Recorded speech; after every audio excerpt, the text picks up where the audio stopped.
اعوذ باللہ من الشیطان الرجیم، بسم اللہ الرحمن الرحیم۔ السلام علیکم دوستو۔ کہتے ہیں غربت انسان کو ایسے حالات دکھا دیتی ہے کہ انسان وہ تمام کام کرنے پر مجبور ہو جاتا ہے جو وہ کرنا نہیں چاہتا۔ کچھ لوگ ایسے ہوتے ہیں جو غلط کام اپنے شوق سے کرتے ہیں، اور کچھ لوگ نہ چاہتے ہوئے بھی حالات کے ہاتھوں مجبور ہو کر غلط کاموں میں پڑ جاتے ہیں، جس کے بعد پوری زندگی ان کے پاس پچھتانے کے علاوہ کچھ نہیں بچتا۔ ایسی ہی ایک تحریر میں آپ کے لیے آج لے کر آیا ہوں۔ اس سے پہلے کہ ہم اپنی آج کی ویڈیو سٹارٹ کریں، آپ تمام دوستوں سے التماس ہے کہ اس ویڈیو کو لائک ضرور کیا کیجئے، کمنٹ سیکشن میں اپنی رائے کا اظہار ضرور کیا کیجئے۔ جو دوست ہمارے اس یوٹیوب چینل پر نئے ہیں وہ جلدی سے ہمارے اس چینل کو سبسکرائب کر کے ساتھ بیل بٹن کو بھی دبا دیں، تاکہ ہماری ہر نئی آنے والی ویڈیو کا نوٹیفیکیشن آپ تک بآسانی پہنچ سکے۔ تو چلتے ہیں ہماری ویڈیو کی طرف۔ وہ شکل سے شریف گھر کی بیٹی لگ رہی تھی۔ میں پاس گیا، میرے قریب ہو کر بولی، چلو گے صاحب؟ میں نے پوچھا کتنے پیسے لوگی؟ کہنے لگی آپ کتنے دیں گے؟ میں نے اس کی نیلی سی آنکھوں میں جھانک کر دیکھا، وہ بے بس سی تھی۔ میں نے بولا آؤ کار میں بیٹھو۔ وہ ڈر رہی تھی۔ کہنے لگی کتنے آدمی ہو؟ میں نے کہا ڈرو نہیں، میں اکیلا ہی ہوں۔ وہ خاموشی سے بیٹھی رہی۔ پھر کہنے لگی آپ مجھے سگریٹ سے اذیت تو نہیں دو گے؟ میں مسکرایا بالکل بھی نہیں۔ پھر اس نے ایک لمبی سانس بھری، آپ میرے ساتھ کوئی ظلم تو نہیں کرو گے نا؟ آپ چاہے مجھے 500 کم دے دینا، لیکن میرے ساتھ برا سلوک نہ کرنا۔ وہ بہت خوبصورت معصومیت اس کی باتوں سے ٹپک رہی تھی، پھر بھی خدا جانے وہ کیوں جسم بیچنے پر مجبور تھی۔ وہ نہیں جانتی تھی میں کون ہوں۔ میں نے پوچھا کھانا کھایا ہے؟ کہنے لگی نہیں۔ میں نے ہوٹل کے سامنے کار روکی، ہوٹل والا مجھے جانتا تھا۔ اس نے جلدی سے کھانا پیک کیا، مجھے دیا، اور میں آ کر کار میں بیٹھ گیا۔ میں اپنے آفس کی طرف چل دیا۔ چوکی دار نے دروازہ کھولا، میں نے کار پارک کی۔ رات کے 11 بج رہے تھے، سب اپنا اپنا کام کر رہے تھے۔ وہ مسلسل میری طرف دیکھتے جا رہی تھی۔ میں نے کھانا پلیٹ میں ڈالا، اسے کہا ہاتھ دھو لو۔ وہ کہنے لگی میں نے نہیں کھانا۔ میں نے پیار سے کہا ڈرو نہیں، کچھ نہیں ہوگا۔ وہ ہاتھ دھو کر آئی، میرے سامنے کرسی پر بیٹھ گئی اور کھانا کھانے لگی۔ جب کھانا کھا لیا تو کچھ کھانا بچ گیا۔ کہنے لگی یہ میں گھر لے جا سکتی ہوں؟ میں مسکرایا بالکل بھی نہیں۔ وہ چپ ہو گئی، برقع اتارنے لگی۔ میں نے کہا رک جائیں، میرے پاس آ کر بیٹھ جائیں۔ وہ حیران تھی، میری آنکھوں میں دیکھ کر بولی جلدی سے اپنا کام کریں، مجھے واپس چھوڑ آئیں۔ میں نے کہا نہیں پوچھوں گا کیوں کرتی ہو ایسا، کیوں بیچتی ہو جسم؟ بس اتنا کہوں گا، چھوڑ سکتی ہو کیا؟ یہ سب وہ میرے چہرے کی طرف دیکھنے لگی۔ آپ پاگل لگ رہے ہیں۔ میں نے اس کی آنکھوں میں دیکھا، ہاں پاگل ہی ہوں میں، سب پاگل ہی سمجھتے ہیں مجھے۔ وہ کہنے لگی اگر کچھ کرنا ہی نہیں ہے تو مجھے واپس چھوڑ کر آؤ۔ میں نے اس کے سر پر ہاتھ رکھا، پھر پرس سے 30,000 نکالے اس کے ہاتھ پر رکھے۔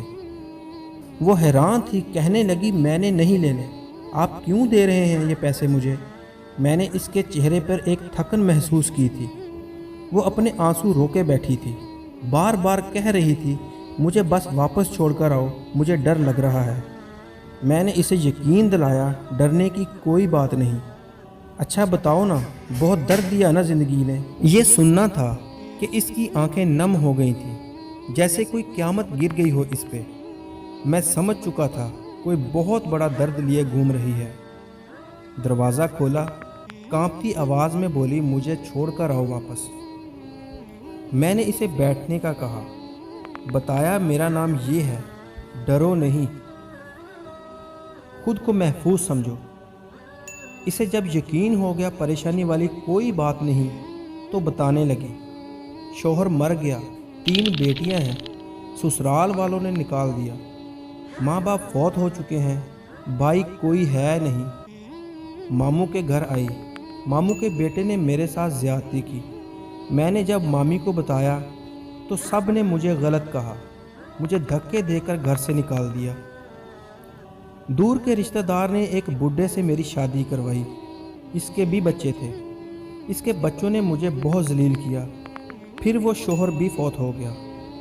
بیٹوں کو لیے در بدر بھٹکنے لگی، نہ چھت تھی نہ روٹی تھی، بھوک افلاس تھی۔ سڑک پر کھڑی تھی، ایک صاحب آئے، کہنے لگے 1 گھنٹے کے 5,000 دوں گا۔ نہ چاہتے ہوئے ماں کی ممتا حالات کی ستائی ہوئی، کیا کرتی، آخر چل دی۔ اب ہر روز جسم بیچتی ہوں، کرائے کا گھر لیا ہے، بیٹوں کو اکیلا چھوڑ کر آتی ہوں۔ کیا کروں؟ بہت بار سوچا خودکشی کر لوں، لیکن بیٹوں کو دیکھ کر ہمت نہیں ہوتی۔ وہ رو رہی تھی، میں زمانے کی بے حسی محسوس کر رہا تھا۔ اس کے سر پر ہاتھ رکھا، میں نے کہا میں تمہارا بھائی ہوں، آج سے تم اپنی بیٹیوں کو لو اور میرے آفس کے اوپر والے ایک روم میں رہو۔ وہ یقین نہیں کر پا رہی تھی۔ کار میں بٹھایا، اس کے گھر پہنچا۔ بیٹیاں سوئی ہوئی تھیں، بہت پیاری تھی۔ گود میں اٹھایا، دل کو سکون ملا۔ وہ مسلسل روئے جا رہی تھی۔ مجھے کہنے لگی آپ فرشتے ہیں۔ آپ کون ہیں؟ میں اسے اپنے آفس لے آیا۔ وہ دعائیں دینے لگی، جھولی اٹھا کر نہ جانے کتنی دعائیں دیتی رہی۔ میں نے اسے کہا جا کر سو جائیں۔ اپنے آفس روم میں گیا، میرے سامنے سے وہ چہرہ گزرا جو ایک لڑکی اپنے شوہر سے جھگڑا کر رہی تھی۔ اسے کہہ رہی تھی مجھے طلاق دو، تم کو میری قدر ہی نہیں۔ وہ اپنا گھر جلا رہی تھی اپنی بے وقوفی کی وجہ سے۔ وہ بیچاری کیا جانے زمانے کی تلخیاں کیا ہوتی ہیں، زمانے کا ڈسنا کیا ہوتا ہے۔ میں بتانا چاہتا تھا اپنا گھر جان بوجھ کر اجاڑنے والی لڑکیوں کو طلاقیں لینا آسان ہے، اس کے بعد جینا موت ہے۔ کبھی ساس کا رونا، کبھی نند کا سیاپا، کبھی جٹانی سے لڑائی، یہ ہر گھر کی بات ہے۔ اس کا ہرگز مطلب طلاق لینا یا گھر اجاڑنا نہیں ہے۔ کم عمری میں ہی میرے سر کے بال سفید ہو گئے۔ ہزاروں آنکھوں کے آنسو دیکھ کر اپنے گھروں کو آباد رکھو۔ خدا کی قسم، ایک وقت آتا ہے نہ بھائی حال پوچھتے ہیں نہ سکی بہنیں، سب وقت کے ساتھ چہرے کے نقاب بدل لیتے ہیں۔ ہر جگہ ہر کسی کو تھامنے کے لیے کھڑا کوئی نہیں ملتا۔ ہاں، میری قلم شاید کسی کو بربادی سے پہلے بچا لے۔ ہم سفر کیسا بھی ہے، وہ تمہاری ڈھال ہے۔ شادی کے بعد سکے بھائی سے خرچہ لینا بھی بھیک مانگنے کے برابر ہے۔ میری باتیں وہ عورت سمجھ سکتی ہے جس پہ ایسا کچھ گزرا ہے۔ ہم سفر جیسا بھی ہے وہ تمہارا لباس ہے۔ یاد رکھنا، زمانے کے لیے تم صرف گوشت کا ایک ٹکڑا ہو۔ وہ زمانے گزرے، مدت ہوئی جب رشتوں کا پاس رکھا جاتا تھا۔ اب رشتوں سے کھیلا جا سکتا ہے، ہوس پوری کی جا سکتی ہے، پھر پھینک دیا جاتا ہے۔ ہاں، قسمت میں لکھا ہم بدل نہیں سکتے، لیکن قسمت خود لکھ بھی سکتے ہیں۔ صبر، برداشت اور جھک کر نہ جانے کتنی عورتیں صرف اس لیے گھر اجاڑ لیتی ہیں کہ ان کا شوہر ان کو ٹائم نہیں دیتا۔ ہاں، یہ شکوہ کرنا درست ہے، لیکن کیا گارنٹی ہے کہ اس کے بعد زندگی میں آنے والا اس سے بھی زیادہ برا ہو؟ صرف ایک زندگی ہے، اس کو محبت، پیار، سمجھداری کے ساتھ گزار لو۔ میں اس معاشرے کو معاشرہ نہیں کہتا، بلکہ بدبودار سماج کہتا ہوں۔ یہاں جگہ جگہ پہ لٹیرے کھڑے ہیں، عزتوں کے، خواہشوں کے، بھرم کے، بھروسے کے، اعتبار کے۔ بس آخر پہ ایک بات کہوں گا، اگر تم کو پیٹ بھرنے کے لیے 4 دیواری سے باہر نہیں جانا پڑ رہا، اگر تم کو جسم نہیں بیچنا پڑ رہا، اگر تمہارے سر پہ چادر ہے، اگر لوگ تمہارا سودا نہیں کرتے، اگر لوگ تم کو ویشیا نہیں کہتے، اگر تمہارا دامن پاکیزہ ہے، اور اگر تم رات کو محفوظ پناہ گاہ میں سوتی ہو، تو نہ کرنا برباد اپنا آشیانہ، ورنہ رون دی جاؤ گی، نوچ لی جاؤ گی۔